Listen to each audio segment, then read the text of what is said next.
Alrighty, great. Good evening, everyone. My name's Trent. I am here today to talk to you about photogrammetry. There's a few things that I kind of want to cover and talk about. Explicitly, we're kind of looking at how you can use photogrammetry in your work in Unreal. Has anyone here actually tried doing any photo scanning? Or, yeah? Anyone else? Great. Do you do it a lot, or are you? No, I played around with 123D Catch. Yep. So it's pretty rudimentary stuff. Yeah, cool. All right, excellent. Well, that's good, because it means hopefully a lot of this will be good information for all of you.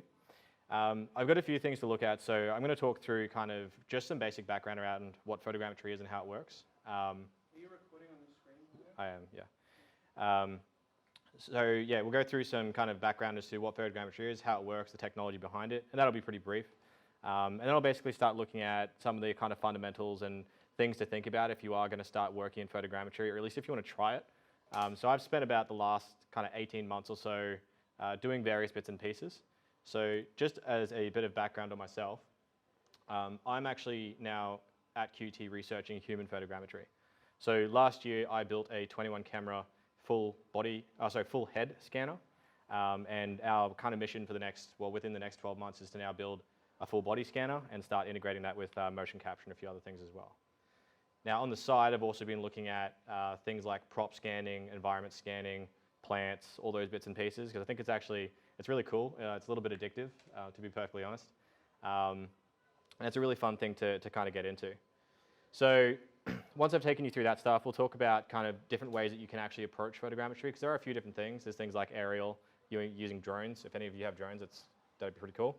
Or if you've only got one camera, or if you can't actually get out of the house and all that sort of stuff as well. So we'll go through that, and once I've kind of gone through that and pointed out a few bits and pieces and tips and that sort of stuff, I'll look at a really kind of short workflow of how we go from basically having a real prop or object in the real world, using a camera or digital camera to scan that, take it through, process it, and then get it into Unreal and use it. All right. So I might kind of duck over there and kind of show you a few bits and pieces, but once we get to the end of it, if you've got any questions, or even throughout, if you've got any questions, just hit me up and I'll see what I can do for you. So firstly, what is photogrammetry?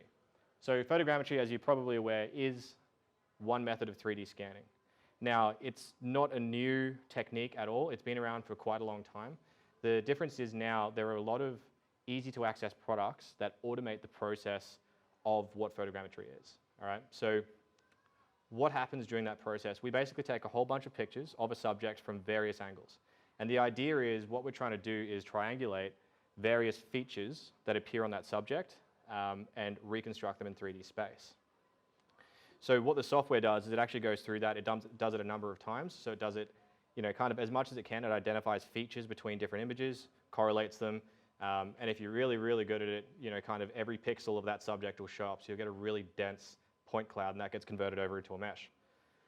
So just as a quick preview, it's a bit hard to see what's going on, but essentially this is straight out of the viewport of reality capture, which is one of the kind of photo scanning applications. And what it's trying to show you there is when you've got like various images of that subject showing up, it's kind of illustrating where it's identifying features across each image. All right, so this is just one of the visualization tools in there just to help you see what's going on and if it's actually seeing where those features are. Now, it's also kind of being used widely. It's not just for things like, you might have seen it being picked up for Star Wars Battlefront, and obviously it showed up in some of Epic's work as well. But it's actually being used for quite a lot of things because you can achieve sub-millimeter precision with your models. All right, with the right kind of photography, with the right kind of setups, you can get some really, really precise models. So as an example, in the medical field, there was actually something recently from QT where they actually 3D scanned a kid's ear, mirrored it, and printed out an artificial one for him. All right, it's because he didn't have an ear on the other side.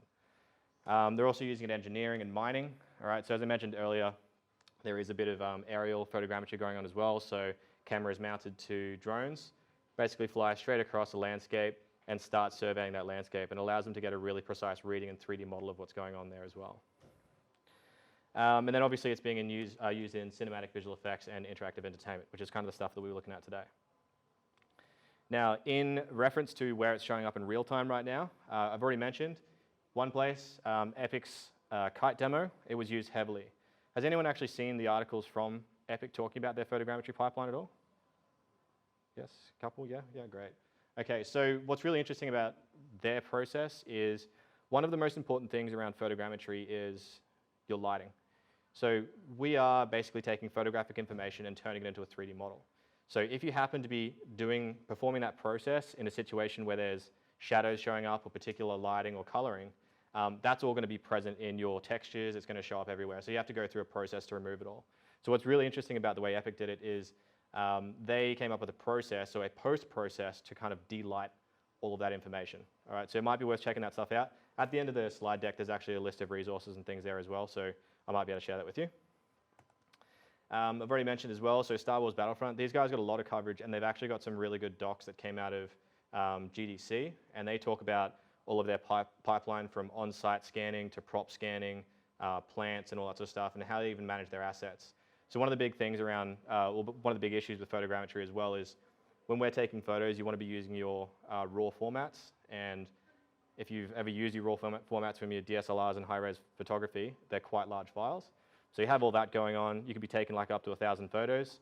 You process it, you get a multi-million poly mesh coming out the other end of it. So you save that, that's a gig or so at least, right? And it just keeps building and building and building. So they have some interesting stuff in there on how they manage that, that asset pipeline, how they keep everything organized and all that sort of stuff as well. And the last one is The Vanishing of Ethan Carter. So they actually got a lot of coverage as well, purely for the avenue they took to kind of photo scan absolutely everything for their game development. And they came out the other end with some really nice looking assets. So why is it useful? So the thing about photogrammetry, as I said, it is a lot more accessible now. If you go and go down the path of purchasing a license for software, so instead of using some of the free apps that are out there, you can be looking at $170 license. I think there's others that go up to $300 or whatever, but if you go to a commercial license, it's going to be a lot more expensive depending who you go with. But the point being that as a practitioner or as someone that might be wanting to scan things and just do small props or whatever else, it's relatively accessible. They're really easy to use apps, and they're starting to take the route of using GPUs for performance management on that processing. So it actually makes it really cheap and easy to really quickly build up scanning machines if that's what you need.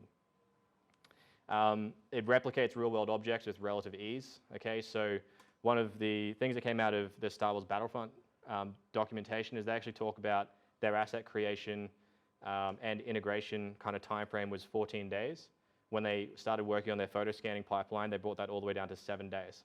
All right, so we're talking it was like 1 or 2 days turnaround just for the asset to be up, prepared, and ready. And it was like a day to integrate it. There's a few other things in there as well. All right, so it's really, really quick. There's a rock here, which I'll pass around shortly. So I actually went through the process of scanning this and putting it into Unreal so that we actually have something to talk about here tonight. All right, but this here, that was all done in half a day. All right, so it's in there as an asset. And obviously you can keep going through refinements, but it's one of those things that makes it really easy to get high quality assets into whatever production you're working on. And it can be applied to more than just props. So just up here, so throughout this kind of presentation, you'll see there's different pieces of work that are from kind of around the community and different things people are working on. But what you can see up here, so firstly, on the left-hand side, you may have seen different bits of material scanning and surface scanning starting to pop up. So I have included part of that in this presentation. It's not exactly photogrammetry, but it is a form of 3D scanning, and it pretty much uses the exact same hardware. So it's good to know what that is and how accessible it is.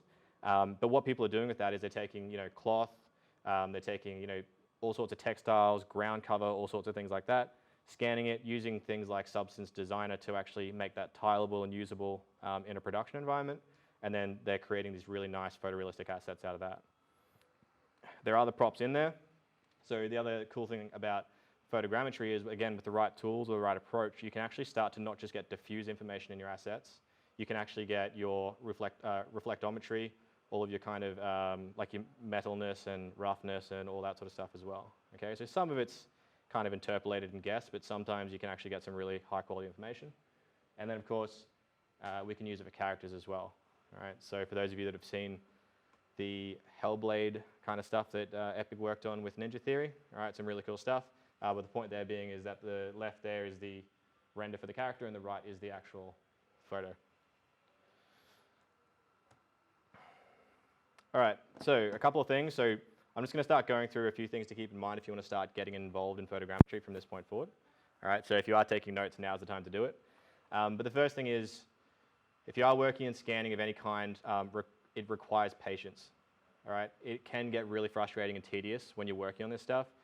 There have been a number of times where I've been taking, hundreds of photos, and then I've knocked something in the scene. So I've moved it, just kicked it over, whatever it may be. I have to start all over again. All right, so as soon as something moves in your scene, everything's going to get thrown out of alignment. All right, so it is frustrating, but it's absolutely worth it if you get through it. The short amount of time that you spend dealing with that tedious kind of process saves you hours and hours and hours of asset creation, all right, as you'll see shortly. You also need to plan your shots as much as possible. There have been a number of times where I've gone outside, so I've just gone to a local park or wherever it may be and started scanning rocks and trees and that sort of stuff. You'll plan your shots for a while, but then you kind of start getting lazy and you just start taking photos. And the reason that really sucks is you'll spend time doing it, you'll spend time framing up your shots, you'll have all your data you get back, and there'll be a large chunk missing from your render or from your reconstruction. And it's pretty frustrating because you either have to scrap it, you have to spend time repairing it, which was kind of against the idea of scanning, or you have to go back out and capture it anyway, all right? So the things you're kind of looking at, the things you're kind of looking at when you're planning your shots are just thinking about, do you have enough room to move around? Are you actually going to be able to get enough depth of field? And we'll talk about those aspects of your shots as well. But also, how much can you move to keep your images overlapped? All right. So when you're moving around and scanning, the idea is that when you take a photo of a subject, your next photo should have like 25% overlap. All right. Because again, what's happening is between each image, the software is looking for those key features. So if those key features don't show up in those images, then there's no relationship, and we're not going to be able to reconstruct a mesh. And then once you plan it, once you've got all that figured out, it's a lot easier to stay in that flow of capture. There's a lot of times where I'll just have my camera on a tripod, and once it's all planned out, I can just lift it up, place it down, take a picture, lift it up, place it down, take a picture, and you can just kind of go really, really fast. But it only happens if you plan it out properly, otherwise it just doesn't work. And don't be lazy with your capture process. Again, it's really tempting because it's so tedious. When we're taking hundreds of shots, it can be easy just to think, my back's sore, my legs are sore, whatever it might be, or it's hot. But again, it's that same thing. All right, just put the effort in. When there's little areas that are like really occluded or difficult to get into, try and figure it out, find a way to get those pictures. If you don't, you're just going to have issues to deal with when you're actually processing your data. And of course, practice, practice, practice, as with everything. So these are the notes, all right? So these are things that will tie into all of the various ways that you can approach your photo scanning. The most important things, if you're photo scanning, and it doesn't matter if you're using an iPhone or you're using a DSLR or you're using some other kind of camera of any description, all right? These are the most important things. The first one is lighting, all right? It is absolutely critical to getting a good capture, right? And I'll kind of show you some of the results. I'll figure out a way. I'll show you the results when we take a picture over there later. But what we're basically aiming for, if possible, right, is you want to be using something like a strobe flash, right? So a big, nice, bright, instantaneous flash to illuminate your subject. And what that does, especially if you've got a diffuser on there, it's actually going to evenly spread it out. So again, I mentioned earlier, if we take pictures, if we have anything that's got shadows in it, it's going to show up in your diffuse. And you can clean it out. It's not end of the world, but it's a lot easier if you don't have to do that stuff. And by evenly lighting it, it means that, again, when that software is looking for those key features between images, the color values of those key features remain relatively the same, and it makes it a hell of a lot easier to process that data. If you happen to be shooting outdoors, so let's just say you don't have, you have to shoot during the day, or you don't have a strobe or whatever else, do it when it's overcast or stay in the shade. All right, so you want to have nice ambient light that's kind of even everywhere, and you want to shoot in that space there because it removes most of it. Avoid any harsh shadows, and it really sucks. Sometimes there's something really cool you want to scan, but there's a harsh shadow on it. So you just have to weigh it up if you want to just scan it and try and pull it out, or just go find something else and don't waste your time. Another consideration is to come back at night. So has anyone here seen how Quixel does their scanning? You have? Yeah. Anyone else? All right, so what's really interesting about Quixel, so they have obviously their big Megastand store and all that sort of stuff. they have a big box that they worked on, and it's, I don't know if it's like 2 meters by 2 meters, whatever it may be. They put it on the back of a truck. They go out somewhere at night, they dump it on the ground, and it's all got lights inside of it and cameras pointing down. So what happens is they're actually able to control all of the light because they have their own light source and they're shooting at night. So if you can, and this is something I'm still working on doing, if you can, get some portable flashes or some sort of portable lighting solution and go and shoot at night. You don't have to worry about, clouds overhead or anything like that. And don't take too long if you're out there during the day. So I've learnt this one as well. It was actually just down here. There's a tree that I was scanning, and by the time I walked around the tree scanning it, all of the lighting conditions changed. So you can literally rotate the model and you can see it go from nice bright day to overcast and then back to nice bright day. All right. So again, these colors can be kind of fixed and corrected, but it's not quite what you want to be doing. If you have a flash, as I said, diffuse and use it. All right. It's going to give you everything that you need. And if you don't have a flash, get a tripod and run long exposures if you're using a DSLR. I don't know how phones are with long exposures. But what you want to avoid using, cameras have ISO ability, so you can boost the lighting that's kind of coming through, but it's artificial. So if you happen to use a high ISO, you start to get noise in your photos, and you really start to notice it in the dark spots. And again, the problem is that what you're doing is that noise is going to be random. So between all those images, you're going to have stuff that's showing up on those scans, and it can either introduce noise on your actual your model, which shouldn't be there, or it'll actually just completely stuff the reconstruction. All right, so try to avoid that if you can. The next thing is image sharpness. Now, depending on the software that you're using, so there are two main kind of packages that people tend to use at the moment when they're in VFX and entertainment, that sort of stuff. So one is Agisoft Photoscan, and the other one is Reality Capture. All right, so they have the different pros and cons. They have the different strengths. So, for example, Reality Capture, if it detects, they have some sort of algorithm that allows it to detect if there's something blurry in that shot. All right, so they, without your control over it, will actually go through that and they'll remove any of that information out of it. So you can use it to an advantage because it means if you want to scan, say, if I was scanning this rock again, but there's all this background information, if I can control my depth of field and have a blurry background, it can actually work out really well for me. But it also means that, if I'm using a macro lens, which is what I use to scan this, as soon as the rock rotates towards me, the front of it starts to get blurred. All right, so it starts to drop out of that reconstruction. Then on the other end of it is Agisoft Photoscan. So if you put blurred images into Photoscan, it'll still try and process it, and it tends to just really kind of stuff up your scans. All sorts of fun. But the general rule, right, will be to maximize your depth of field, so you get a nice, crisp, sharp images all the way through. And you can do that by using that strobe flash. As I've already said, use a tripod or similar. If it's a clamp, whatever it might be, sit it on a table, whatever works for you. Just try to avoid hand holding if you can. And use a remote trigger or a timer. So I actually have one just here. Now the reason these are really useful, they pretty much just go straight into the side of your camera. All right, the reason these are really useful is it allows you to actually close the shutter or activate the shutter without touching the camera or the tripod. When we're talking about this sort of photography, because it needs to be so sharp, it can happen that just pressing the shutter will actually shake the tripod or whatever it is that you're doing. Alternatively, if you don't have one of those, which there is easy to make a DIY one as well, but if you don't have one, you can actually just set your camera to be on a timer. Right, so a 5-second timer. It just makes your capture session a little bit longer. And minimize subject movement. So this can happen a lot if someone has, or if you try to scan someone or someone's face and you only have one camera, all right, or anything that might be prone to moving like plants, all right. So all it's going to do is when it starts to reconstruct, you'll just end up with what looks like just layers and layers and layers of model, all right, wherever that subject's moved, all right. The idea is to absolutely minimize that. So the easiest way to do it is to use multiple cameras or just shoot still life. All right, but there are some people that have done some really good jobs of shooting people with one camera. All right, great. So the last one there is coverage, which is the opposite of less is more. More is more, right?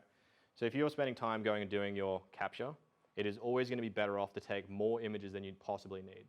Now, be aware that if you go and pump 1,000 images into any of this processing software, your computer is definitely going to feel it, okay? The more images that you throw at it, the more performance it's going to take because it has to keep going through all of those to try and align everything. And again, depending on your software, it gets handled differently. So reality capture, which is what I primarily use, is really good in that if it crashes, it actually caches all of that build that's going on. So when you spin it up again, it'll actually just pick up from where it left off. But the point being is, it's going to be a lot better to take as many photos as you possibly can whilst you're on site or wherever you are doing that scan, and then just go and pull out just cull images that you don't need. All right? Otherwise, you're going to have to go back, redo the scan, or you might have missed something and all that sort of stuff as well. And as I said before, you want to keep around 25% overlap between images. Sometimes less works, and it's great, but try to stay around that. And the other rule is to try and avoid changing your camera angle by more than 30 degrees. So what I mean by that is, if I was to scan this laptop, and I'm kind of moving around it as I'm taking pictures, there are different ways that you can scan. So you can kind of go straight across in a line. You can go around circles and all sort of thing. But what we don't want to do is rotate this camera more than 30 degrees as we're going around that scan. It's for a number of reasons, but one of the main things that starts to pop up is difference in lighting as well. So you'll get glancing angles of light coming off the surface of your object, which then obscures those features. All right? But everyone that kind of adheres to those rules seems to do just fine with their scans. As I said, get amongst your occluded areas. Don't waste time with that and plan your shots. And you may not be able to come back and add to your shots later. All right? So if you are doing daylight shooting, so nighttime's fine most of the time. So if you had to go back another night, it'd be all right to go back and shoot, say, a tree or a rock. But if it's during the day, your lighting conditions will absolutely change. All right? So always just assume that you're not going to be able to come back and do that scan. Now, if you are going to get involved and start doing this, whether it's low end, high end, whatever you want to do, these are kind of the minimum things you need. So obviously you need a camera of some description. A high resolution DSLR is the best thing you can get, but it also happens to be the expensive route. Beyond that, you can just use your normal point and shoot kind of little pop out lens cameras. They're fine. Again, it's just about trying to maintain the quality of the images. If you can do that, then it doesn't matter what kind of device you're using. Smartphones work as well. And as I mentioned, get a mount or a tripod of some description, all right? Even if you have to duct tape it to your tripod. And you need a light source, all right? So a high-power strobe is good. Is anyone here a photographer at all or played with photography stuff? Yep. Anyone else? All right, so for me, when I started getting involved in human scanning, I only had a vague idea of photography, so I had to kind of figure out what the hell these strobe lights were and all that sort of stuff. So this here is a strobe, all right? So these are the kind of just the studio flashes that you normally see when people are doing portraits and all that sort of stuff. And they can be triggered various ways, but this one gets triggered by a little RF receiver, okay? So what happens basically is instead of using the onboard flash of this camera, what we're using is a much more powerful flash that goes off and it gets diffused by this softbox here. So all that does is just kind of spread that light out for you so it's nice and even. Otherwise you get really harsh shadows and all that sort of stuff showing up. So normally I'd be shooting with 3 softboxes, but I didn't want to bring them. So one in that kind of arrangement actually works for a turntable, which we'll talk about shortly. If you do need to use the onboard flash, you can kind of DIY a little diffuser over it, so a little bit of plastic. It'll do the job, but again, it's just not going to be the most ideal thing.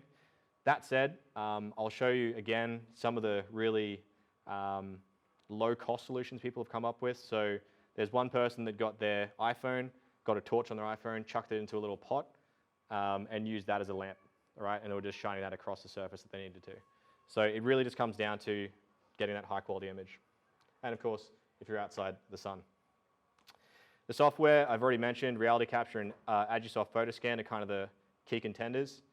There is another one here. So for the students that are here, Autodesk Remake, which is basically the revamped or rebranded version of Memento, if you ever played with that. And I believe it has some connection to 123D Catch. There is a pro version, and if you are a student, you get the educational license, which is pretty much the pro version, some slight differences. I have not had a chance to play with it, all right? So, but I've seen some pretty good things come out of it. I think it's just a little bit different in how it handles things. There are some other options as well. So Autodesk Remake also has a free version. The downside is when you process your scans, I believe it goes to the cloud. So somewhere in that agreement, I don't think you actually own your scans once they go up there. So something to think about. There's also Visual SFM, which is just an open source solution to that process. And obviously, it's just a little less shiny. And you can actually check Wikipedia for others. I can't list them all because on Wikipedia, there's actually like a list of like 30 or 40 different things you can go through. But these are all the key things that I've seen people using in the various forums and stuff that I bounce around in. And then aside from that, when you get your scan, it's very, very rarely going to be perfect. So you need some sort of cleaning up software.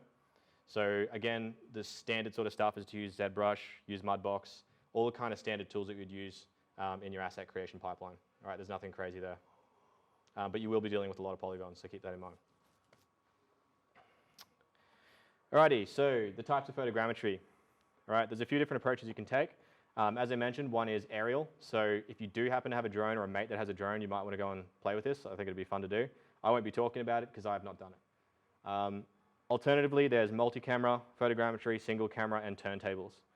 Now, multi-camera is basically just an array of cameras that all get synced up and fired at the same time. Single camera is as it sounds, just using one single camera to take those photos.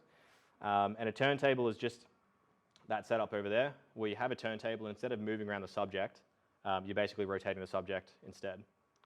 So I'll just have a quick chat about these and kind of their strengths and where they're being used. So a multi-camera setup is exactly what I built last year and continuing to fiddle with at the moment. Typically, it's used for human capture. I've seen it used for plant capture and a few other bits and pieces. But essentially, the idea is that all those cameras are triggered at the same time from various angles from the subject. All right? So there's a huge synchronization that has to go through for that. Arrays can mean anywhere from 2 up to 170 cameras. So what's actually on the screen there to the right is the capture stage from 1024. So that's pretty much one of the, if not the leading studio for body scanning. They have 170 DSLRs mounted around that subject, and I think it's 30-something integrated cameras for facial capture as well. All right, so they get this really nice high-res facial capture, and you can see kind of the mesh quality that comes out of it. All right, if it was bigger, you'd see the rest of the detail, but it's a pretty fantastic thing. And some of the scans they've done 2 people in there and a few other things as well. Some examples of where the technology is being used. So this is in the VFX side. The animation on the left is Dwayne Johnson getting scanned, I believe, out at ICT. So over in the US, they got a fantastic lab there. It's absolutely leading edge. So they're scanning him in, and then they've obviously taken his scans through to the artists who have made him a bit fatter, and then they actually go and superimpose that over the top of the body double that's being used for that performance. So it's not in these pictures here, but they still do his mocap, all of his performance and everything, and it gets mapped back to the real expressions that he's doing. It's really, really crazy stuff. All right, but that's the kind of stuff that can be used for. And this was kind of I think it was kind of the start of where they started to really make it big. So on the left there, that piece is known as Digital Emily. So what they did, so this is ICT as well, but what they did is basically they scanned in Emily's assets, they did all the performance capture, all that sort of stuff, mapped it back over her, and then presented that video back to the actor, and the actor didn't even realize that that was the CG take of her video. And it was kind of one of the first times it was hailed as successfully pulling off a digital actor. So where they've advanced to from there now, and you can actually get that data, by the way. You can get her model and her diffuse and her reflectometry and all that sort of stuff. You can get that for free from a site called wikihuman.org. So you can kind of see the stuff that they're doing. It's really, really cool. But the step forward from that, they did digital ARI. So this here was done in real time, same technology, and they were just pushing harder and harder. So they worked with Activision on that one, just to see what they could do. And this is kind of what it looks like if you have a low-end system that does the same thing. So this is what I built last year. I don't have all the fancy rigging, but it's the same kind of thing, right? So you're sitting in the middle, you have all the cameras sitting around you, and they all get triggered off at the same time. So the strobes flash, and that is an instantaneous frame, all synchronized. And that's kind of the layouts there as well. And just to give you an idea as well, like I mentioned already that it takes practice to get really high quality scans. So over that 12-month research that I did last year, the top left is where I started, and you can see, I mean, that wasn't even a solve, right? That's just, I had it for record's sake, and that was when I attempted to use low-end LED lighting. I just tried triggering the cameras via USB, so they just kind of trigger sequentially instead of all at the same time. And there was a whole bunch of other things I had to work out, all right? But by the time I moved through that, this build here is where I used the strobe imagery, the strobe flashes. I had it all synced up nicely. And you can see there's a huge, huge performance, and sorry, not performance, quality gain. All right, so it just takes practice and just takes a bit of work to get through it. And this here, for those of you that don't know him, is Max Cohen from Logomass. All right, so again, it's just a nice big picture showing the kind of quality we had there. So I actually spent I think it was about half a day going through all of these different fax poses with him. And I know he's in the process of, I don't know if it's the status of it at the moment, but he's in the process of rigging that up. So we went through all the different expression poses and everything, so he can have a proper deforming facial rig as well. All right. But to give you a bit of context, the reason setting up a system or putting the work in pays off is that scan there and the way it's all set up and everything, that processed reconstruction gave me the mesh and everything in the time that it took me to actually sit there and capture the rock for this presentation. All right, so it's absolutely worth it in the end. Single camera approach. All right, this is just the idea of walking around a subject. All right, taking pictures from various angles. And it's usually used for environments or large props. All right. Generally, the operator positions themselves at various angles around that subject. They take that number of photos, and you might go 1 or 2 times. So you might go around and go at another angle at a bit higher. All right, because you've got to remember that taking straight on, you may be occluding information that's at the top. All right, so it can take a few passes to get that right, and it can be used for a single pose face scan. So this here is a community member who put this up. It was in like the last week or so, and you can see they actually got an incredible quality scan using a single camera. All right, that is one of the best scans that we've seen come up using that technique. It's incredibly hard, not just because you need to get the right angles and photos, but that person has to sit perfectly still for a couple of minutes. All right, and when I say perfectly still, you start to become aware of things when you're trying to do these scans. We're talking like your heartbeat, your breathing, all that sort of stuff, it'll move your flesh. All right, so that's the kind of stuff that'll start to impact, areas around the neck, your nostrils, all that kind of thing as well. Or if they happen to just, even if their eyes are closed, if they just for an instant look to the left, or their eye twitches, right? So it's frustrating, and you get through it, but just so you can see, it can absolutely be done. It's just a lot of hard work. But the thing about the single camera is there is no single approach. There is no rule book for exactly where you need to stand based on what you're scanning. So these are just some reconstructions that I was working on. And you can see, on the right-hand side, there's a pretty obvious, you just walk around in circles, pointing at various angles on that tree to get that mesh. But then at the same time, on the left-hand side, it's hard to see what it is here, partially because, and this is one of those cases where I obviously got lazy, and I didn't keep scanning up close. So you'll see there's this nice cluster to the right side of that mesh, and then it kind of stopped happening. All right, I know I was getting sick and tired of that scan at that point, but it starts to put holes in that mesh. All right, and I managed to clean up most of it, but there is no hard and fast rule. You still get some nice high quality stuff, but it changes. And this was during a similar session on that left-hand side. So this is a bit weird because coming up to that scan, it's basically down a nice steep hill, and there's nowhere to stand to get close to it, so I can't get up, I can't get down. So I basically just have to get nice wide pictures, different angles, moving closer, get more detail, moving closer, get more detail. All right, so it's always situational, but it's always just thinking about how do you make sure you're getting that overlap, you're getting the same features showing up, all right, but then how do you keep adding more detail into that? And then the right-hand side is the base of a palm tree from one of the trees around here, and that only took about between 7 and 11 pictures. All right, so again, it's, there's not a tremendous amount of pictures in that scan, but it's getting a hell of a lot of data out of it. So a couple of tips with the single camera scanning. As I've already mentioned, and I can't stress enough, use a tripod. All right. It just makes life easier, it makes it a hell of a lot easier. You just put it down, take a picture. If you have a tripod and a remote, you can literally just drop the tripod, picture, drop the tripod, picture, all right, and all the vibration disappears. I've already mentioned that the lighting may change if you're outside, so keep that in mind. Either be quick or try and sort something else out. And if you do get serious, consider building a rig for night photography, so getting that portable flash for you. So the next one, and this is what I would strongly encourage. So if you guys are looking to start a really simple process for scanning some props to bring into Unreal, a turntable is the way to go. All right. So typically you are using it for still life, like this rock here. Simply because as you rotate the object, it's not going to wiggle or move or whatever it may be. All right. Sometimes you may need to, blue tack it or put some clay in so it doesn't rock. Other times, so for the scan on that other rock there, if you want to get some information that's underneath it, you'll need to actually lift that up. All right.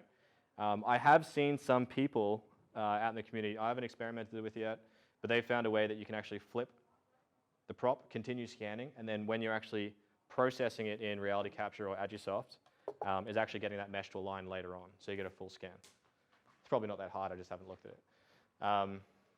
So there are options there. The other cool thing about that is you can automate it really easily.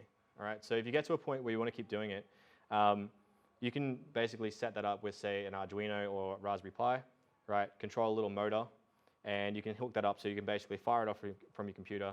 It rotates, takes a picture, rotates, takes a picture, and just does that process for you, and all you need to do is handle the data. If you do go down the turntable path, again, same thing. There's actually a guy in Brisbane that has done some phenomenal body scans using a turntable. All right, I don't know how he does it, because I don't know how the subject doesn't move, but he does a really good job. So keep that sort of stuff in mind. This is just my experience, and what a lot of other people seem to agree, but people have done some amazing things. One thing to keep in mind with this is the camera is staying stationary, okay? And this is in the tips a bit later on anyway, but I've already mentioned that when we're doing photo scanning and when we're processing that data, the software is actually looking for a feature point. So, for example, if we're shooting down here, right, and this is rotating, it's all well and good if the background's plain, because there's no features here. There's no way the software can know that we're actually sitting stationary with the camera. If, however, we had something like a lens sitting in the background and we took pictures, even though this is rotating in the middle, all right, there is this constant feature showing up in every single image. So it creates a conflict where it's saying, well, yeah, I can see that this is moving, all right, and it can try and solve that, but realistically there's a feature sitting there, so the camera isn't actually moving at all. So the turntable thing is a bit strange in that we're kind of creating we're kind of tricking it, I guess. Is that us? All right, okay. So keep that in mind. And the other thing as well is, the cool thing about a turntable is you can really, really easily get good lighting. All right, again, you can control that lighting.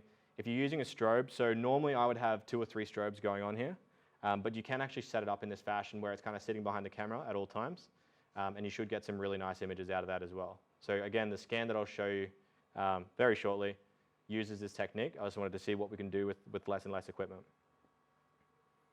And it's not always suitable. So if you want to use, say you want to scan a plant, if it's kind of a light plant and it wiggles when you move it, or if you've got an object that's got some cloth or hair or anything on it, if it moves every time you move that turntable, it's going to cause some issues.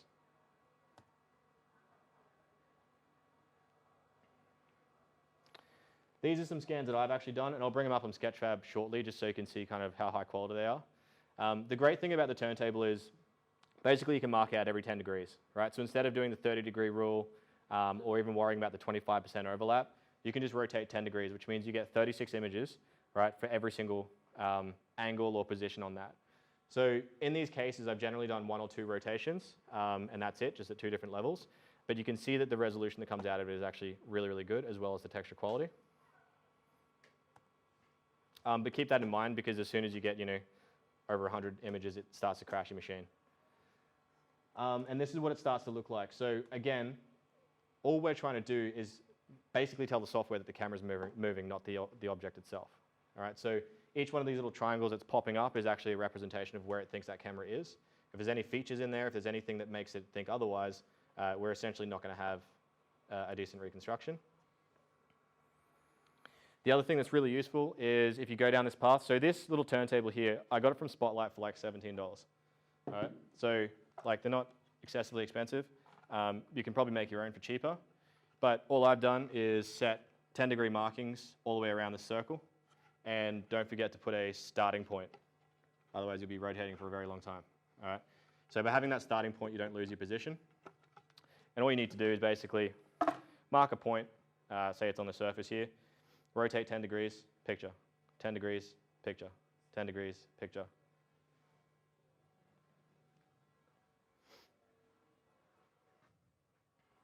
And the other thing as well, always use manual focus. All right, and the reason for that is if you rely on your autofocus, there's a lot of times where it might fail. If you're using something like a turntable and you've got 1 or 2 pictures with bad focus, it's fine, just delete them and just proceed with your reconstruction without those images. But if you happen to leave them in there, as I've already said, it will destroy your reconstruction potentially. So it's better just to keep an eye on it. Use manual focus, you don't have to worry about it too much.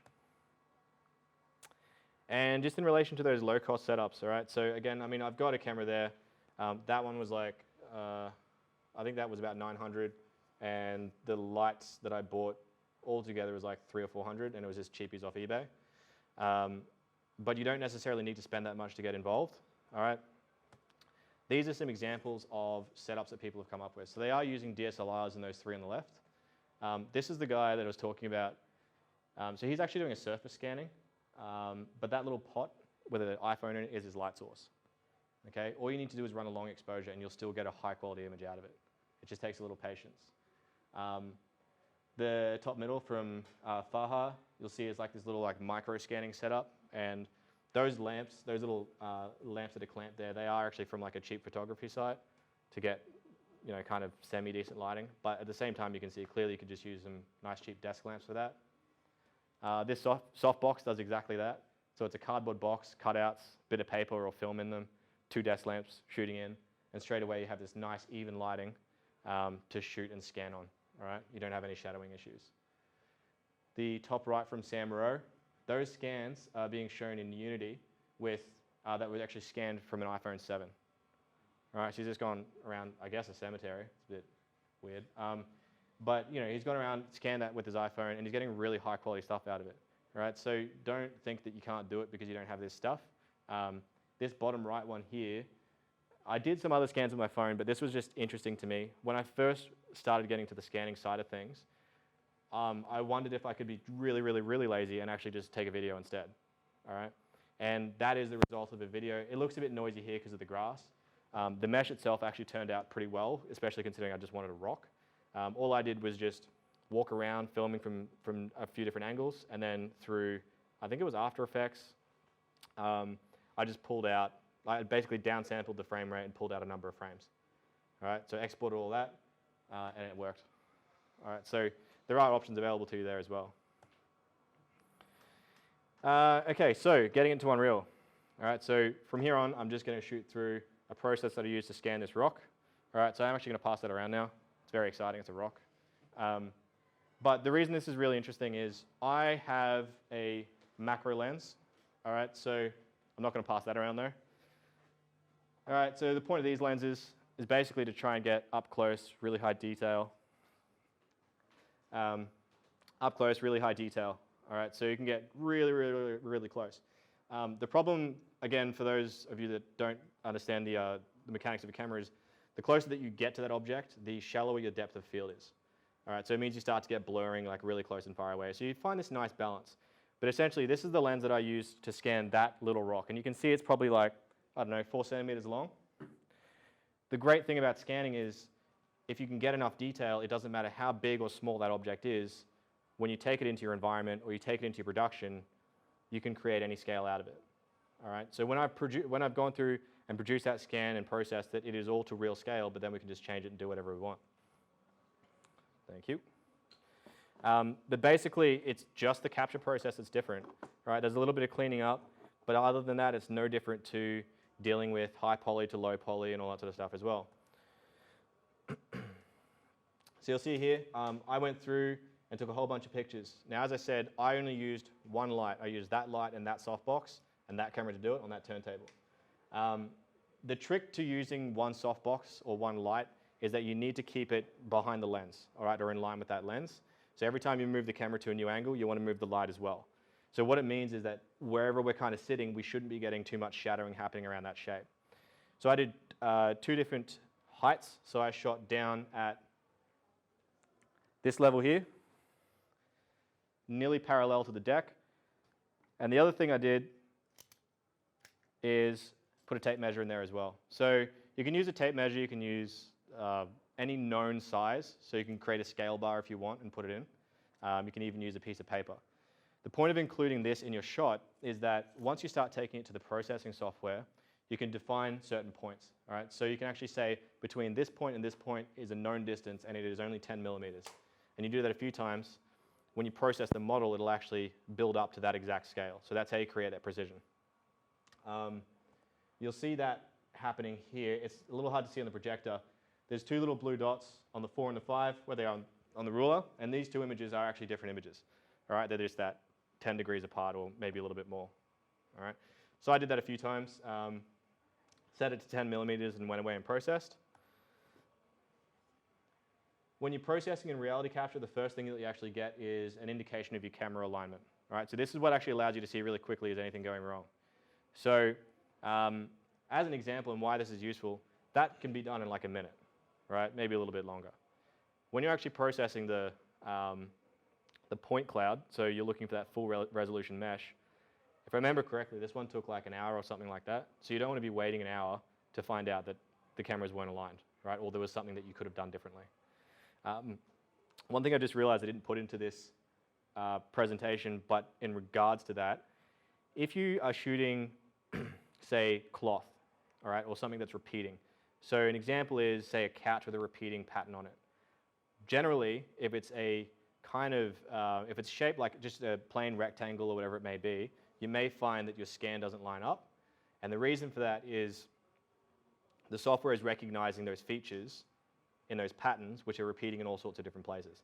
So 2 times that happened to me was on a repeating couch, where instead of just getting a long couch, I got like an L shape of 2 different scans because it couldn't figure out how to orient.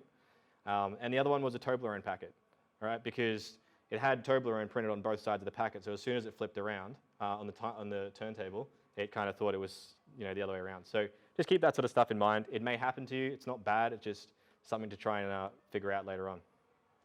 Anyway, so you'll see that once those points are in there, it actually shows you there as well, those measurement points, just so you can see where they're sitting in the scene. But at this point, it also allows you to start culling out the points that you don't want. So when it's done that alignment check, it's kind of giving us an indication of where it's finding data. All right? It's just this really nice sparse cloud, lets you see where it all is. But it also allows you at this point to say, okay, so when we process this, don't bother wasting time. I don't want to see the turntable. I don't want to see the thing that it's sitting on. I don't want the measuring tape. I just want the rock. All right, so once it's processed, this is the kind of information that comes out. So I've only put this image in here just to show you that that left-hand side and the right-hand side is the same thing. This is actually a point cloud. It's not a mesh. All right, so there's no surface on there because when this model came out, so again, this was 72 images, relatively in focus for most of it. I think it was like a 20.4 million poly result. All right, so my computer crashes if I try and put that in ZBrush. So they actually have a little simplification tool. So I usually bring it down to about 5 million. And that's what it looks like in 5 million when I bring it into ZBrush. Now you'll notice in the red here on the right-hand side, there's actually this weird kind of reconstruction error. Now the reason that's happening is when I scanned this, I had it elevated on just it was a little lid, right? So I could actually get some information underneath, but there's a lot of information it didn't get. I probably could have dropped the camera lower and gotten more information, but honestly just couldn't be bothered. And my plan was when I put this on Unreal, I would have just put that on the ground, right? Because I wasn't planning on doing that. But then I thought, I can actually use this time to show you the process to clean this up, right? So there's a really cool technique in this. Firstly, you got to look out for these little things. All right, so these little blobs that happen. Happens in some meshes, doesn't happen in all of them. But they're just little errors that pop up. So it's always best practice just before you start doing anything else to go through, cull those things out. All right, so if it's in ZBrush or whatever it is that you're using, do that first. The next step I usually take then is I will decimate it down. So I'm just using ZBrush's Decimation Master. And I bring that down, I think that was about 5K. And the reason I do that is I bring it down and then I reconstruct all of the detail by subdividing and projecting details, right? And I'll bring it all the way back up to roughly where it was before. And that, I mean, look, I'm not an advanced ZBrush user, but that's one way that I'm able to have full control over what gets cleaned up and how to smooth things down really easily. And you'll see the side by side. That's the reconstructed detail, and that's the raw on the right-hand side. It's hard to see from here. There is a little bit of noise on the surface that we miss out on, unfortunately. But I really wasn't too bothered about that. Now, this is the trick. This came from another presentation. I honestly forget where it was from. But what you can do to clean up natural kind of assets like this is you can use this grab dock to create alphas in ZBrush. So you can zoom in on parts of your rock, use grab dock, and then that's going to give you something to allow you to start sculpting more of that rock pattern. And it's uniform with everything else that appears on that sculpture, or on that asset. All right, so we can go in and do that. So I grab a few different areas. And I could have spent more time, but you can see straight away it starts to become a lot less obvious. All right, so all I've done is in the lowest resolutions, smoothed out all those areas and just work all the way up so I get a nice clean surface. Then I go back over with the alphas and start building it back up. And again, this is just a static mesh, so I'm not too bothered about the topology. You can go and do better, but these are the various decimation levels just using that scan. Right, nothing crazy. I'm sure you've seen similar stuff. Ideally, we could probably just pull it out and use it as level of detail models. All right, so we can start using that in Unreal. But again, I didn't. So I chose the 5K model to use. All right, so basically pick that up and take it into 3ds Max, all right, or wherever you are, and unwrap it. Now, the big thing about this process, it doesn't matter if you're using Reality Capture or Agisoft or whatever other tools out there, it is really, really important that you do not transform the model, okay? So throughout this whole process that we've kind of de-resed it, we've done a bit of sculpting, we've done a bit of cleaning up, all that sort of stuff. What we're trying to do is set up a nice clean model so that we can take it back into your solving software and project the textures onto it. Now, if you happen to transform it, rotate it, scale it, and you pop it in there, it's basically it's not gonna line up, right? And you're gonna get textures that just don't make sense. So all I'm doing here, I've done the UV unwrap, and I've chucked it straight back into Reality Capture. So the difference here, you'll notice that the dots showing up there are a lot less dense than before. All right, so Reality Capture is a bit weird in that you can't see an actual mesh. You can't see polygons being rendered. You can only ever see the vertices. But that there is actually that nice low-res mesh. Okay, so it's lined up perfectly so we can project textures back onto it. A couple minutes later, this is, and it's a bit blown out in the projector, but this is the diffuse texture we get. So these two red circles, this one in the middle is that underneath area that we cleaned up. So you got to remember again that although we cleaned up the mesh information, we haven't actually solved anything for that diffuse information because the visual information doesn't exist. So there's a few ways of dealing with that, and I'm about to go through that. The other one up here at the top, and this is something I just didn't even spot during the process of data acquisition. And again, it's hard to see here, but it's actually blurred right on the tip of that rock, which is really annoying because it's a nice kind of hero spot for that asset. So I had to go through and clean that up as well. So there's a few ways you can approach that. You can basically use, if you're kind of semi-lazy like I am, if you use Substance Painter, what's really useful about that is you can go through and use your clone tools and all that sort of stuff, and you can maintain your normal map. You can maintain your roughness and all that sort of stuff as well, so it's in line with that diffuse texture. So I actually prefer to use that.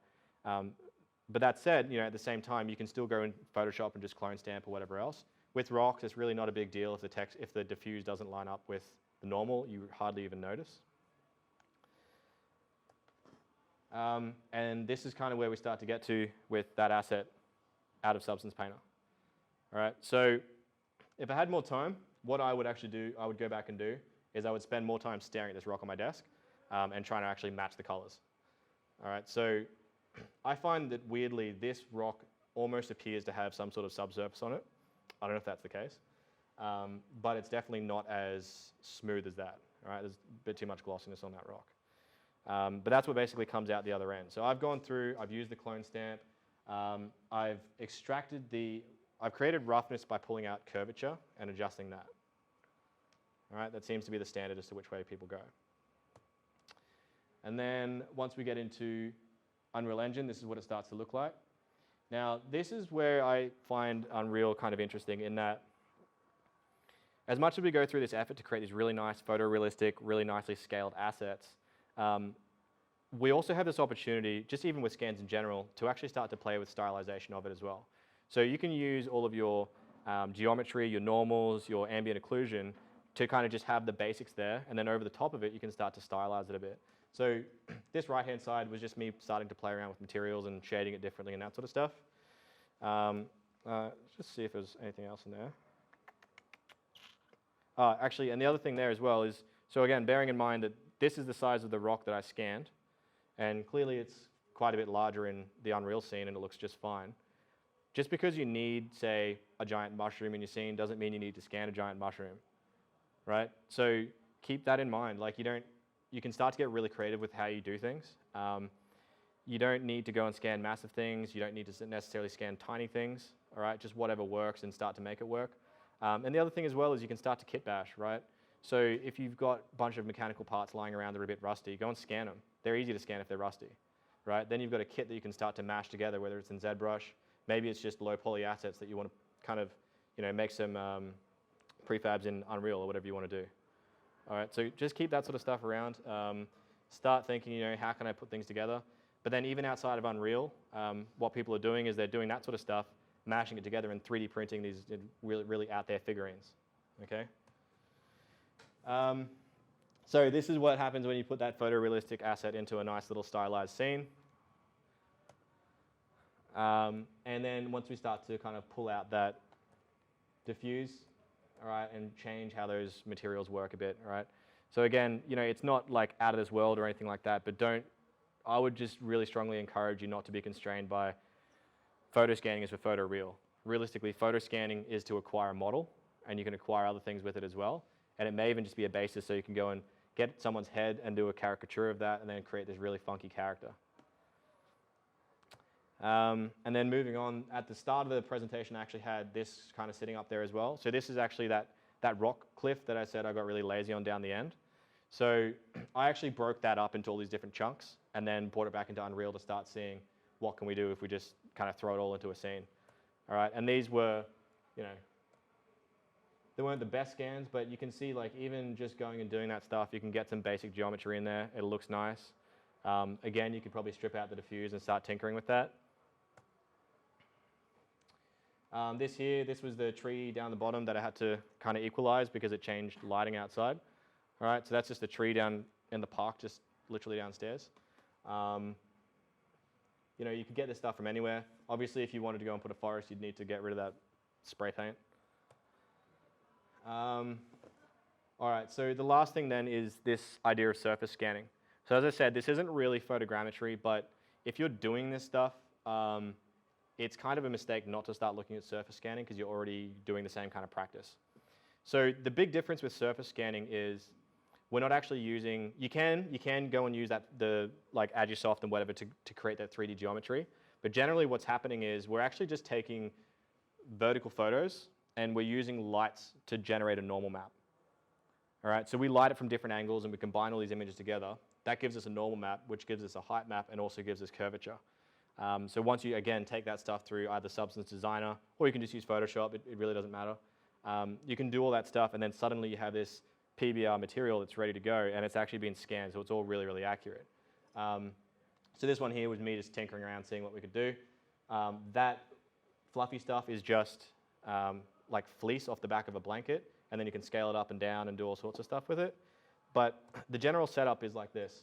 So this here is, again, from one of the users on the scanning forums.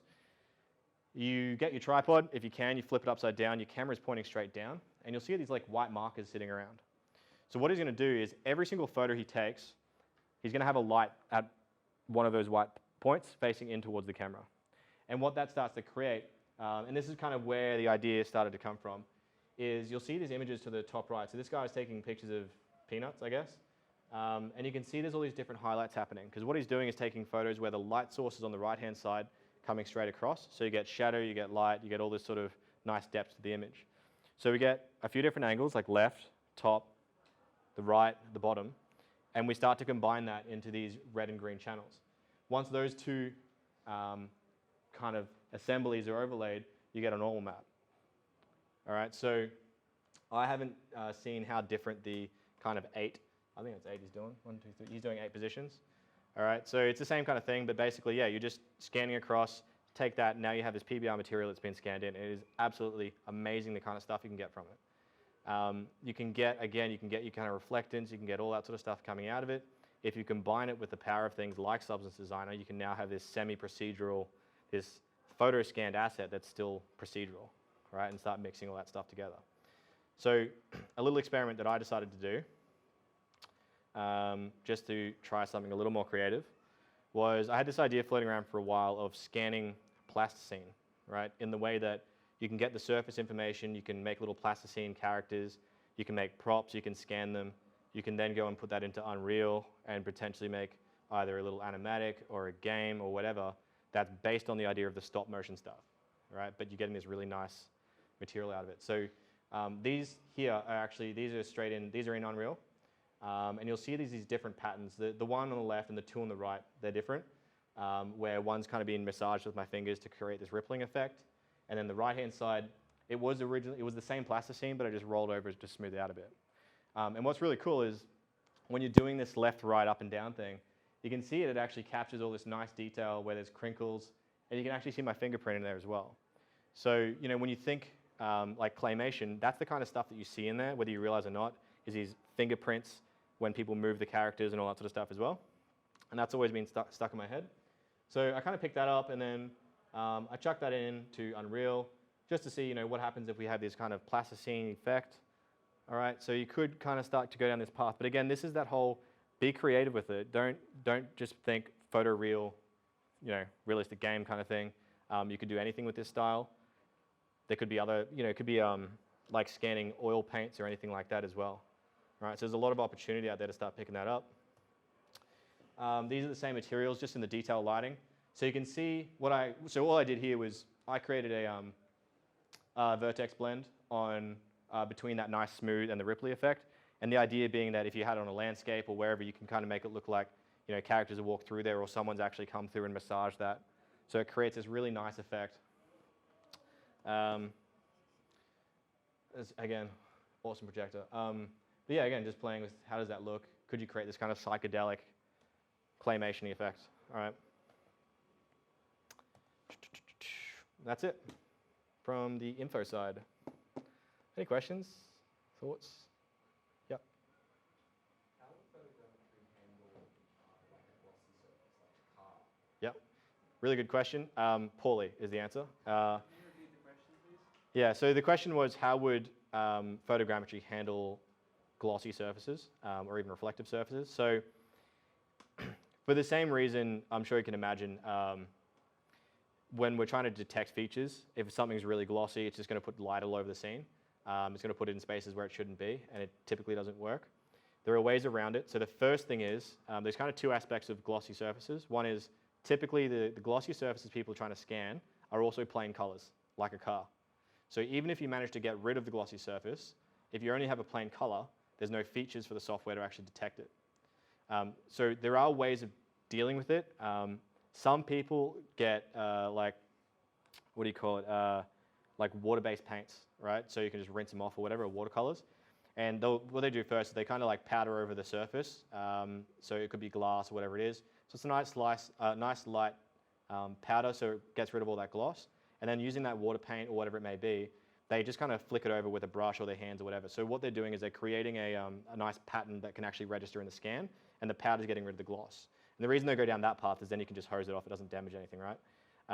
So by doing that, then you can scan it in, because realistically, when you're reproducing the material, it's just a glossy surface, right? You shouldn't have to worry too much about it. It should be purely about that reconstruction of the mesh itself, all right? But yeah, really, really good question.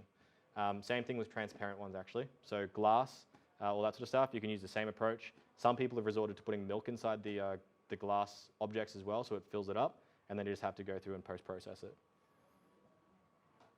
Any other questions? Yeah. Yeah, so the question was, with larger objects, do we set up a track, or how do we kind of go about doing that, basically? So yeah, it really comes down to how you want to do it. A track would be awesome, but it may not always be practical. But you know, it's not an issue to just, if you've got a tripod, just put it down, take a picture, put it down, take a picture. The big thing with those larger objects is you also, if you can, you want to try and get reference images. So you don't need to fill, when you're taking photographs for your scanning, so you might have noticed in my ones with that rock, I tried to have the whole subject in there, and that's just because I'm on a turntable. When you're kind of panning along a building, you don't need to have the whole building in there the whole time. Again, it's just 25% overlap, 25% overlap, and it will just figure that out and reconstruct the wall. So you can just go all the way along and then go up and so on, but you probably want to pull back a bit and start to get some reference images where it kind of includes the larger parts of that building as well, or whatever the object is, because inevitably there'll be parts that you can't get up to as well. But yeah, I mean, like a track would be awesome, but yeah, it doesn't need to be a track. The camera doesn't have to be in the same level all the time. It's just as long as it overlaps. On your camera, you've got a whole bunch of controls. All right. So again, for those of you that are kind of just picking up DSLRs, for those of you that are students, maybe you should grab one from the equipment center. You have control on this to be able to say, I want to let less light into the lens, all right, or more light into the lens and so on. So all of these controls affect how sharp your image is.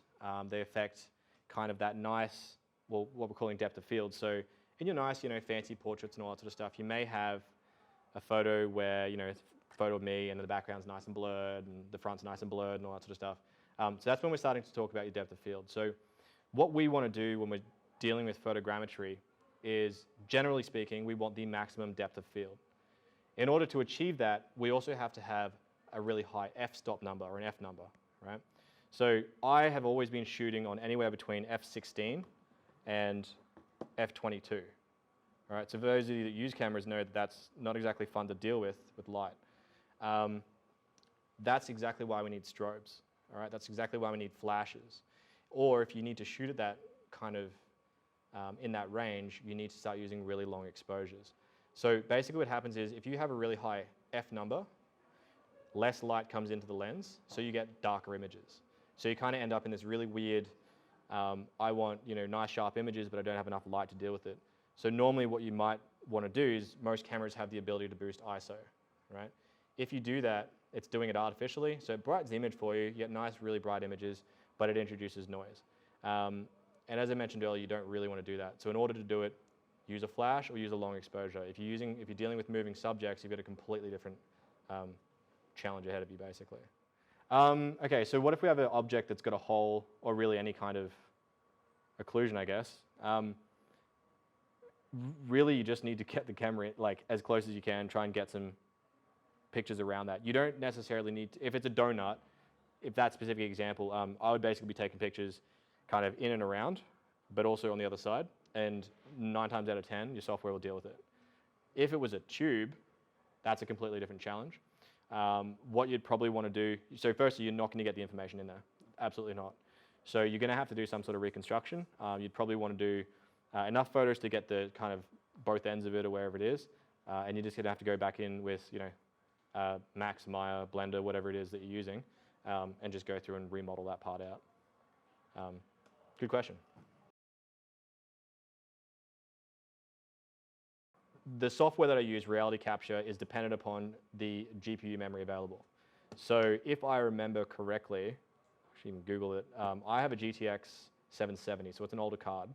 I don't remember how much video memory is on there. Yeah, it's not huge, it's not big, but that is absolutely one of the main bottlenecks. So a lot of the recommendations that come around, and it's quite interesting watching the guys on the forums. So, you know, when the GTX Titans drop in price and someone goes and buys 2 or 3 of them and chucks them in a machine, and it just absolutely just kills anything, right, in terms of processing. So a lot of the modern cards are a lot better for it. But yeah, you need a decent machine for it, absolutely. Or you can use Remake and put it up on the cloud and see how that goes for you. I know you mentioned the remote shutter. I've actually been using my phone with my Canon. Yep. Or a USB tether. I found that works reasonably well. Yeah, awesome. It's well, it's good that you bring that up. So there's actually an app you can get for the IR remote as well. Is that what you're referring to, or is it actually you tether it straight to your phone? I'm tethering it via USB and then using my Yeah. the camera places?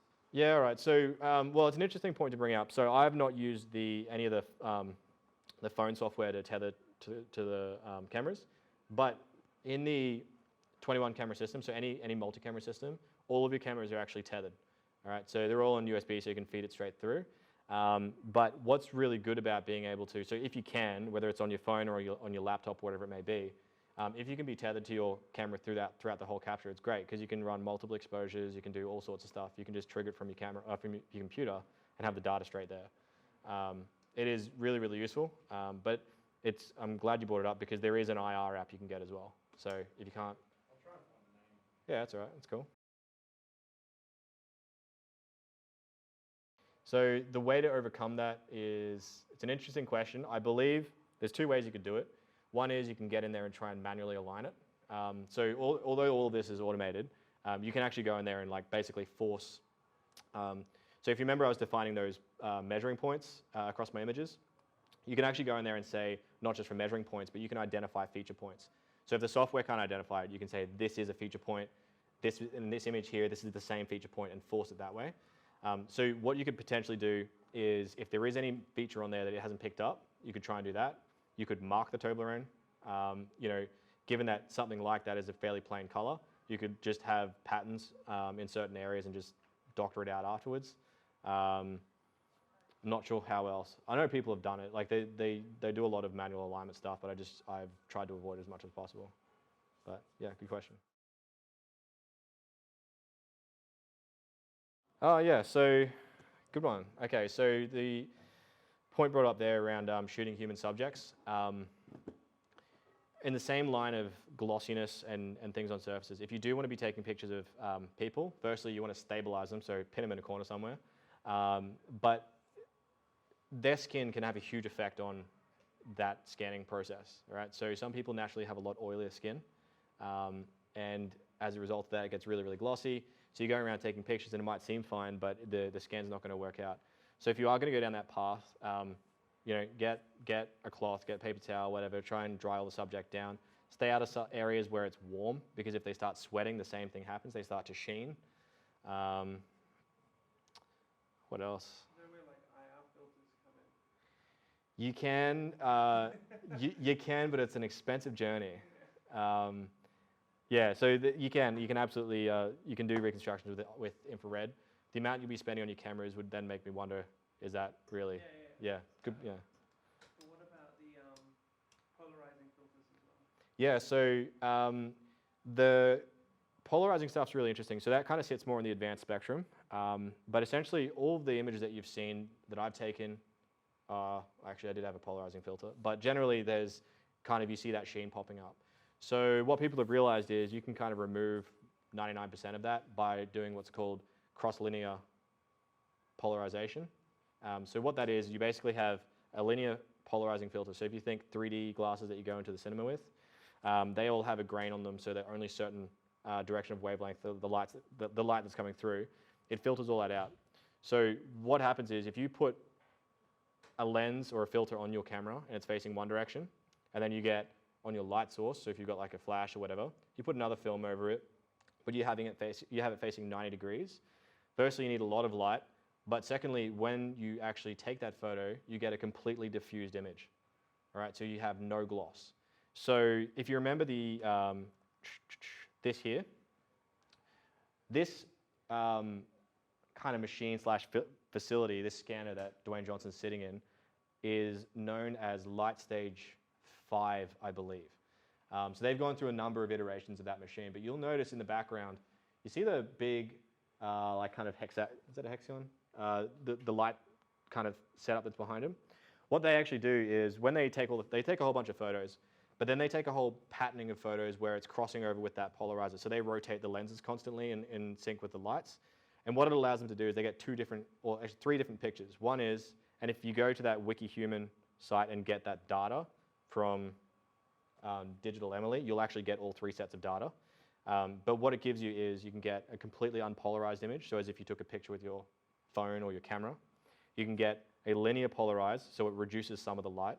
And then you can get cross-polarized, which then gives you absolutely none of the gloss. When you subtract the unpolarized from the polarized image, you get a black and gray and white image resulting, and that gives you the reflectance, which allows you to then have your reflectiveness, your roughness map, basically. Right? It is absolutely crazy. And then when they play around with it even more, and I saw this from the 1024 guys, when you play around with it even more, you can start to see some of the subdermal kind of patterning, so you can start to see veins and things that you don't normally see just by kind of removing that information. So they were playing around with kind of how deep you can go just based on your surface photography. Really, really, really cool stuff. So again, if you want to go down this path and you start going down that space, it's not difficult to set up. It's just one of those, you have to spend a little bit of money just to get what you need and figure out what works and what doesn't. But this is the kind of stuff that, again, that Quixel's doing and that a few other people are doing. When you see PBR scanned materials showing up in that marketplace, these are the kind of things that people are doing. They're not always relying on using Substance Designer or whatever to fill in or to kind of interpret what that reflectance is. They're actually capturing it. Really cool stuff. Good call. The processing, so when I scanned this, so it's only 20 images, and they are using Canon 400Ds. So as a bit of a perspective, those 400Ds are like 10 years old. All right, so they're only, I think they're like 12 megapixel or something. So they're a lot less. There's a lot less visual information in those pictures.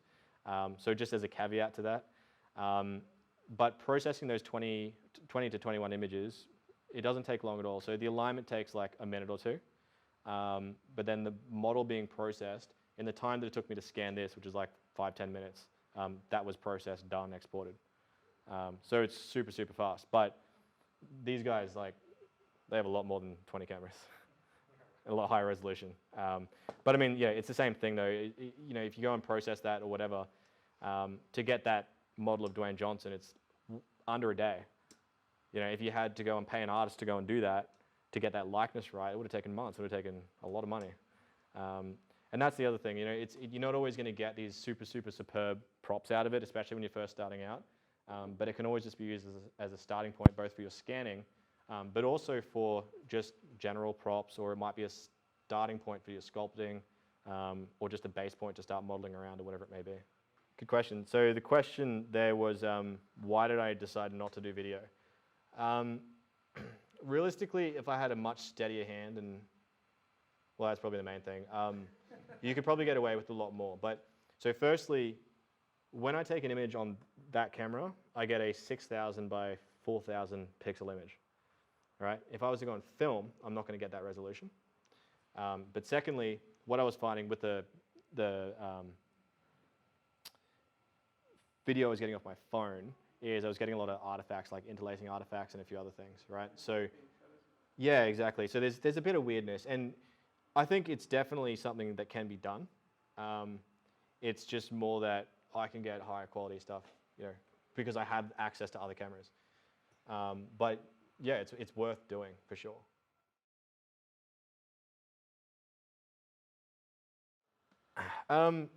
Really good question, right? So the question there is around the learning curve. So internally, I wonder if it was just trying to get away with not having to learn about this, that I tried using things like LEDs and fluoros and all sorts of stuff. So it depends on where that learning curve kind of sits. It depends on what your background is as well, right? So the advantage for me from a technical side is a non-issue. It's easy for me to learn all the technical stuff, easy for me to understand all the art processing side of it, so knowing, you know, how you process your asset from end to end. But the front area around what is the best way to capture this and all that sort of stuff, the steepest learning curve there for me was to just really bite the bullet and figure out, like, spend some money on a strobe, spend some money on a camera that's not a 400D, and see what I can do. That was where it was for me, just purely because I just needed to have a better understanding of the photography side. The hardest part was, and it's getting a hell of a lot more accessible now, so the reason I did my research last year around building a head scanner was to figure out, A, how do we do it? Because other people are doing it, but it's just not documented anywhere, right? You can have there are some basic things around, oh, it's best to use this and it's best to do that, but there is absolutely no end-to-end. If you want to start building a scanner, here's how you build a scanner. So I kind of went through this journey of discovering all that stuff, or bits and pieces from here and there and trying stuff. It's not too bad. It's literally just, if you understand, if you listen to those rules of you want as much light as you can get and you want even diffusion, you're good, you're gold. If you want to kind of start getting into that higher end processing, if you can get access to, I would recommend starting with Agisoft if you haven't already, purely because it's a hell of a lot more accessible for a beginner.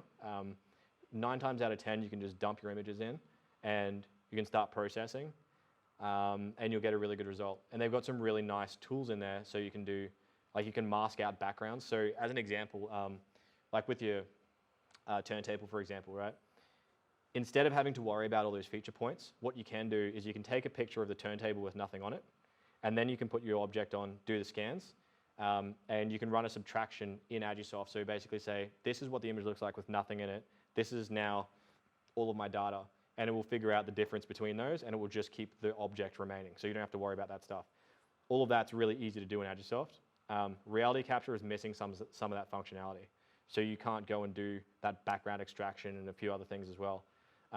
So that's why, like, if you want to do it, start with Agisoft, start playing with that, and you'll find that it's really, like, it's easy to figure that stuff out. It's when you run into problems that it's just kind of, you just got to start, that starts to challenge your understanding of what's going on. But I mean, that last 18 months, most of it was spent with the head scanning, and that was the most difficult thing that I had to deal with because it's multiple cameras. If you've got a single camera and you're just moving around, it purely comes down to practice. Does that kind of answer it? Yeah? Yeah, cool. This strobe off eBay, it came in a kit. You get 3 strobes, 300 watts each, so it's a 900 watt system. And you get 2 soft boxes, a whole bunch of umbrellas, you get this little light stand, you get this little thing, right? It's pretty decent considering, A, it's a cheapie, but it's done everything that I needed to do, all right? If you get anything less than 300 watts, I think you're gonna have trouble with your scans, purely because once you start to get things like your polarizing filters and all sorts of stuff, you just need a lot more light. I've found though, what's really great is the more I've started to play with the strobe and the settings on the camera, the more I've seen that I don't need a completely dark room to shoot in. All right, you can actually start to shoot in an ambient lit room.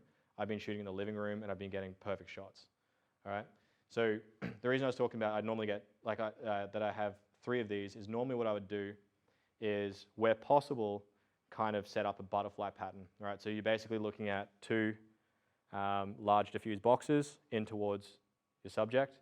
And then where appropriate, you might want to fill another light over the top so you have a nice high light stand coming down, or bouncing it off the ceiling or whatever works.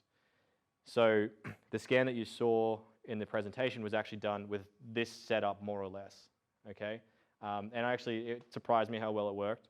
But the trick to using one lamp like this is firstly going to be the scale of your object, because you want to make sure that you're getting light all the way across it. But the other thing as well is you want to keep moving your light with the camera. You want it to be behind it always. Otherwise, you're just going to have shadows everywhere that you're going. So let's see how we go.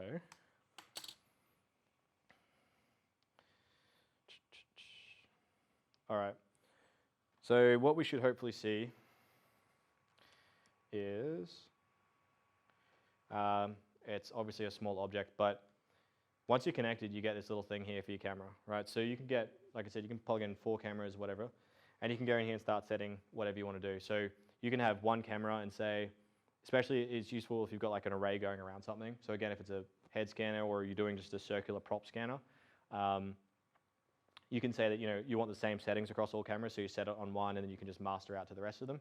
But the great thing is basically, as I take photos, instead of sitting on the card, it's just going to stream straight into the laptop. All right, so we'll see how this goes. I'm just going to set this up first. So when it comes to focusing as well, I generally try and either focus for the middle or wherever it may be. Sometimes, especially with the settings you're working in, or if you're working in a dark environment, you'll have problems with focus. So it can help to have something that's really, if you've got like a focus target suite, just use that, or a calibration target, use that. For those that don't, like a barcode, anything that's really fine and like patterned is useful to target. All right. All right, so you'll see straight away, this is what's really cool about it, right? So you start to see those images coming in straight away. You can start to see, what's working, what's not. And the process is literally just, I'm going to start here. All right, so you just go through, rotate 10 degrees. Yeah, it's probably going to blow out the sensor on. All right, and you can pretty much shoot as fast as your strobe will let you. But like I said earlier, the thing you need to look out for is, I had this problem on this rock. So I had the rock mounted more or less like this. So because I was using the macro lens and I was sitting quite close to it, as soon as it rotated around here, I was starting to get some really blurry information around here, right? Because it's outside of that depth of field. So just keep an eye on that sort of stuff, and you just got to kind of make a decision as to how you want to deal with that in your scan, because you can go and refocus to the front of your object. It just means that realistically what's going to happen is if I'm focused on this, all this information back here is going to be blurred. Okay, and that's the kind of the learning curve and the practice is figuring out, well, if I keep rotating, am I still going to get that visual information somewhere else, right? And just planning that out. So realistically, you could have 3 cameras set at 3 different focal lengths. Yes, absolutely. The other thing you can do is you can do focus stacking as well. Right, so that's what this is really cool for. I've not tried it yet, but I know there's a researcher over at Gardens Point, and I think he's tied back to the CSIRO as well. They were doing photogrammetry on like really, really, really tiny insects. Right, and the only way they could do it was firstly to stick a pin through them, mount them, and then they did focus stacking, and it was like 4 or 5 steps. So they'd do 1, 2, 3, 4, 5, stack them, and I imagine they just created the EXIF data. Do you mean And then- by focus stacking, do you mean like ultimately making just a giant texture? No, so focus stacking, so what happens is, so if I take a picture here, and say the focus, like the depth, or the circle of confusion, right? So where we're focused is like the back here. Then I can take another photo, exact same position, and start bringing that back towards me, right? And then what happens is when you, Yes, right, yeah, so you're gonna get a fully sharp image, right? Right. So they're using a lot of medical and scientific imagery. So you can go and create that stack, really nice sharp image, and then you can just go and put that through your software. HDR process, but focus. Yes, that's exactly what it is, right? Yeah, except the only difference is that it does get post-processed to actually put the pixels together instead of stacking them in, whatever bits. Yeah, so you can just pretty much just keep going around and around and around. Yeah, there's a reason. I had to try and figure this. I had to try and position this not to blind you guys. Now, I don't have the actual processing software on here. My laptop would brick it. Yeah, but you get the idea. There are some other things that can get really useful when you start handling this data as well. So one of the things, and I'll probably share it at some point when it's less hacky. So I've just written some Python scripts so that I can dump all my pictures into one folder.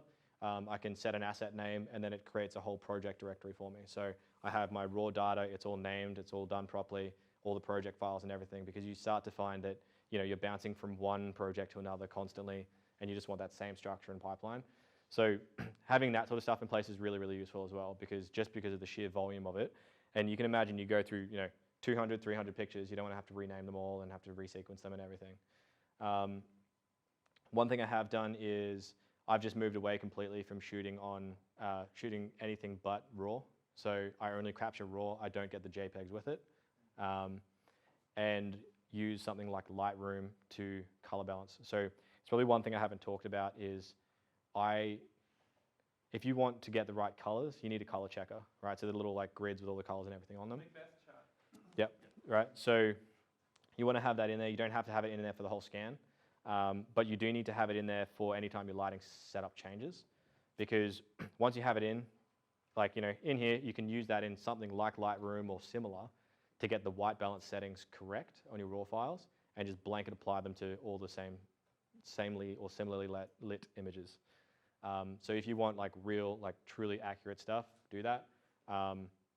Either it's laziness or whatever. I don't really do it for any of my environment stuff. I just kind of do it by eye, but when it comes to skin, human skin, that's where it's kind of a big deal. It just depends what you're aiming for, really. I think that's pretty much it. It's really like when it comes down to, once you're down to this part and you kind of know all this stuff's going on, it just comes down to how do you efficiently manage your pipeline, how do you make sure you're looking after large amounts of data and all sorts of stuff without having to spend half an hour renaming files and moving files around, that sort of stuff. Trent, we really appreciate you giving us this talk. There's so much in it. Everyone, we should just give Trent a really big thank you. Cheers.